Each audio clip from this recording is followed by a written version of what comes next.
Hi అండి, welcome to Annapurni talks. ఇవాళ సొరకాయ మసాలా కర్రీ అండి. మీరు ఎప్పుడైనా తిన్నారా సొరకాయ మసాలా కర్రీ? నేనైతే తినలేదు. మా ఫ్రెండ్ చెప్పింది దీంతో సొరకాయ మసాలా కర్రీ చేస్తే చాలా బాగుంటుందని. రెసిపీ ఆమెదే, నాది కాదు.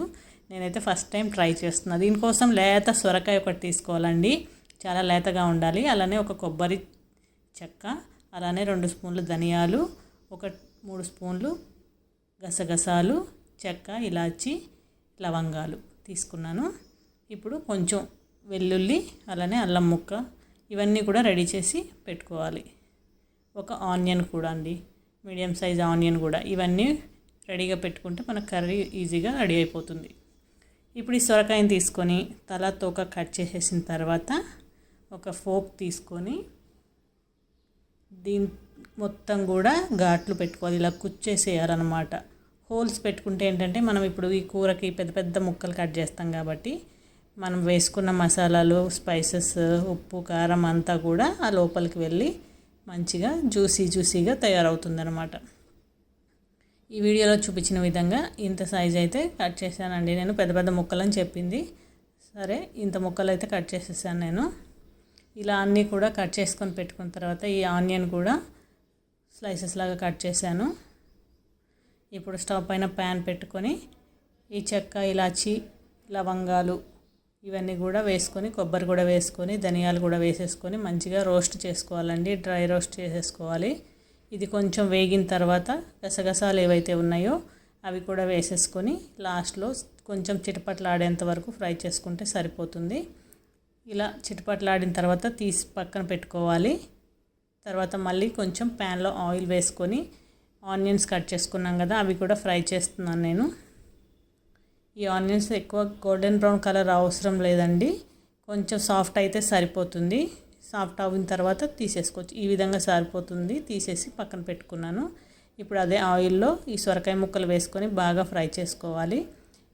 ఈ సొరకాయ అనేది బాగా కొంచెం సాఫ్ట్ అయ్యేంత వరకు ఫ్రై చేసుకోవాలి. మూత పెట్టుకొని ఫ్రై చేసుకుందాము. ఈలోపు మనం ఏదైతే ఫ్రై చేసుకున్నామో అవన్నీ కూడా మసాలాస్ అన్నీ కూడా గ్రైండ్ చేసుకుందాం. ఇప్పుడు మిక్సీ జార్లో ఇవన్నీ వేసుకున్న తర్వాత అల్లం వెల్లుల్లి కూడా వేసేసుకొని గ్రైండ్ చేసుకోవాలి. మెత్తని పేస్ట్ లాగా చేసేసుకోవాలి. ఇది పేస్ట్ చేసుకున్న తర్వాత ఈ విధంగా చాలా మెత్తగా చేసుకోవాలి. గసగసాలు అవి కూడా బాగా మెత్తగా నలిగేలాగా పేస్ట్ చేసుకోవాలి. ఏదైతే ఆనియన్స్ ఫ్రై చేసామో అవి కూడా దీంట్లో వేసేసుకొని ఎక్కడ ఆనియన్స్ కనబడకుండా మెత్తగా పేస్ట్ లాగా చేసేసాను. చూసారు కదా, ఈ విధంగా పేస్ట్ చేసేసుకొని పక్కన పెట్టుకోవాలి. ఇప్పుడు ఎంతవరకు ఫ్రై అయినాయో చూద్దామండి.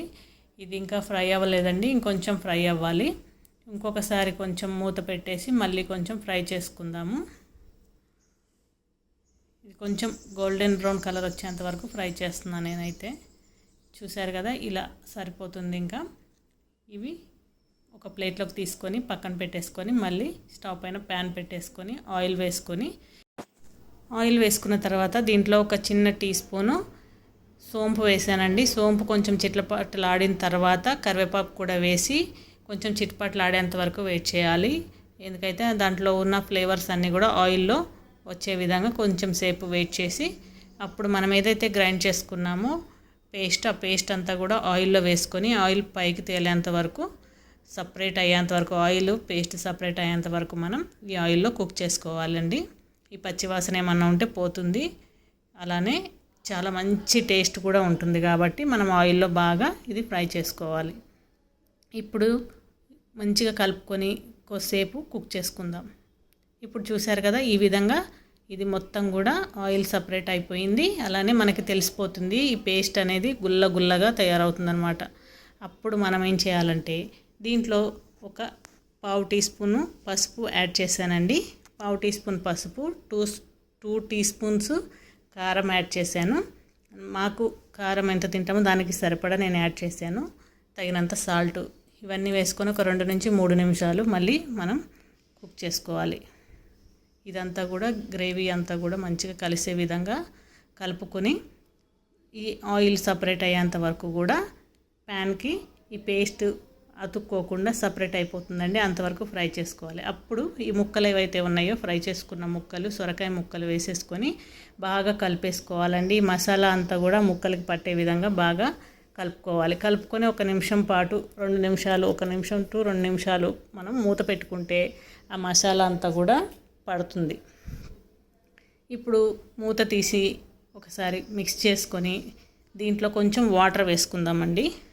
ఒకసారి కలిపేసుకున్న తర్వాత వాటర్ కొంచెం ఒక 1/2 లీటర్ వాటర్ వేసుకుంటే సరిపోతుందండి. ఒక చిన్న గ్లాస్ అనమాట, 1 కప్పు. కొంచెం వాటర్ వేసుకుందాం ఫస్ట్.